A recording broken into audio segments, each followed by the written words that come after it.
noite aos ouvintes. Faz sentido esse dado de que há momentos em que o corpo se transforma ou envelhece assim de forma mais abrupta? É isso?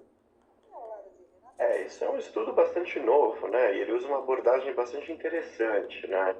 Então, usando como se fosse uma analogia assim, bem simples, se a gente pegasse o prédio e fosse analisar o cimento, a viga, a areia, tudo que compõe esse prédio assim, nos mínimos detalhes de forma microscópica, que foi o que esse estudo pegou. Ele pegou o genoma, pegou as proteínas que formam o corpo, ele pegou, enfim, a infinidade, né, da estrutura molecular de alguns indivíduos, lá, de uma centena de indivíduos, que ele acompanhou por um tempinho, e ele tirou algumas conclusões, que são basicamente essas que você falou, que a gente não envelhece, vamos dizer, se você viver do 0 aos 100 anos, você não envelhece 1% ao ano, né? Então você tem momentos em que você vai ter fases mais rápidas desse envelhecimento, que você vai ter mudanças mais pronunciadas desse envelhecimento. Então, assim, não é tudo proporcional e gradual, como você bem apontou. Então, tem momentos em que a gente vai ter aí uma certa mudança aí de estruturas,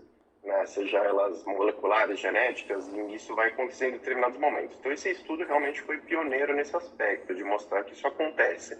E aí, essas duas fases aí, dos 40, 44 anos, e dos 60, 65, parecem ser momentos mais chave aí para essas mudanças. E aí, depois dos 60, aí a ladeira vai ficando mais íngreme, é isso?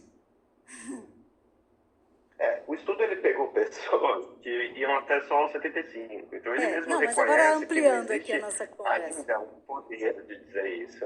Exato, a gente precisaria ter mais pessoas, né, para poder dizer exatamente isso, né?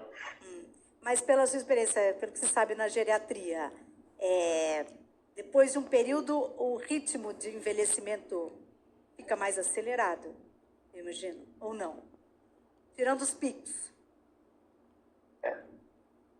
Vamos dizer assim, o estudo ele pegou o microscópico, né? Então ele pegou a parte mais relacionada à genética, relacionada às estruturas, vamos dizer assim, celulares.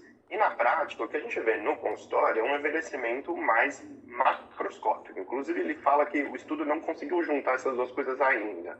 Porque o que a gente vê por exemplo, eu tenho pacientes que têm 75, têm 80 anos, e muitas vezes eles estão mais saudáveis, ou eles estão mais participativos, eles estão mais funcionais que pacientes de 60. Ou às vezes pacientes de 50. Isso depende muito de escolhas de vida, isso depende muito de hábitos de vida, isso depende de escolhas, né? Então não é só genética, né? Então a gente tem essa interação do que é genético e do que é ambiental.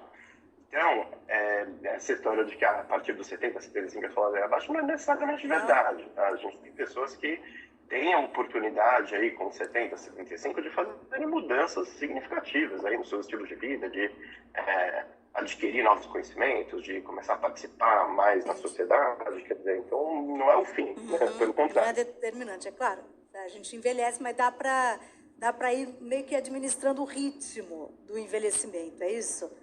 Da deterioração. O envelhecimento não tem como a gente conter.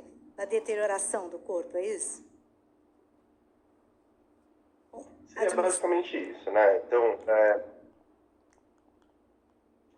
seria basicamente isso, no sentido de você vai envelhecer, quer dizer,